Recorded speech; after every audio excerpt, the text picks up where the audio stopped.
इस वीडियो में हम सुप्रीम कोर्ट के एक लेटेस्ट जजमेंट की बात करेंगे जो कि मोटर एक्सीडेंट क्लेम से रिलेटेड है।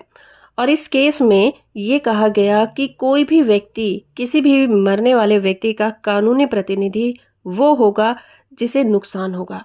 जरूरी ये नहीं है कि वो उस मरने वाले का जीवन साथी हो, बच्चा हो या फिर उसका माँ बाप हो। वो व्यक्ति कोई भी हो सकता है।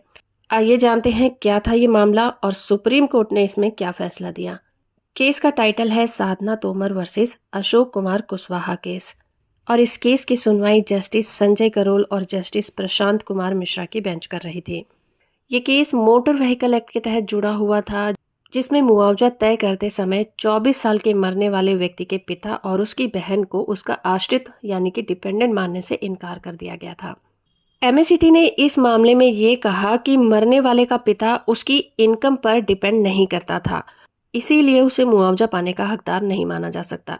और साथ ही क्योंकि पिता जीवित है इसलिए उसकी छोटी बहन को भी उस पर आश्रित नहीं माना जा सकता। हाई कोर्ट ने भी एमएसीटी के इसी फैसले को सही ठहराया था, जिसके बाद जो पीड़ित पक्ष है, विक्टिम है, वो सुप्रीम कोर्ट में अपील करने पहुंचा था।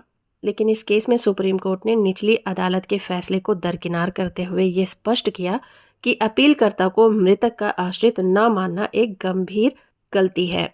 सुप्रीम कोर्ट ने यहाँ पर लैंडमार्क जजमेंट का भी हवाला दिया, जो कि है गुजरात एसआरटीसी वर्सेस रमन भाई प्रतिभा भाई केस। और दूसरा केस था N Jayashree versus Cholamandalam and general insurance company case. In landmark judgement में ये कहा गया था कि मुआवजे का दावा करने के लिए हानि को साबित करना होगा, यानी कि जो व्यक्ति मुआवजे का दावा कर रहा है उसे ये साबित करना होगा कि मरने वाले की वजह से उसे कितना नुकसान हुआ है। इसीलिए सुप्रीम कोर्ट ने कहा कि सिर्फ मुआवजा पति पत्नी, माता पिता या बच्चों तक ही सीमित नहीं रहता, बल्कि ये उन लोगों को दिया जा सकता है जो मरने वाले से प्रभावित होते हैं।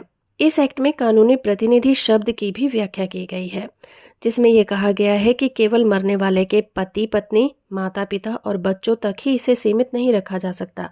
उनका मानना है कि दावा बनाए रखने के लिए इतना ही काफी है कि दावेदार अपनी निर्भरता की हानि को साबित कर दे, ये बताए कि उसे कितना नुकसान हो गया है। एमएसीटी एक्ट का सेक्शन 166 भी ये स्पष्ट करता है कि सड़क दुर्घटना में किसी भी व्यक्ति की मौत होने पर उससे प्रभावित हर एक व्यक्ति उसका कानूनी प्रतिनिधि माना जाएगा और मुआवजा पाने का हकदार होगा।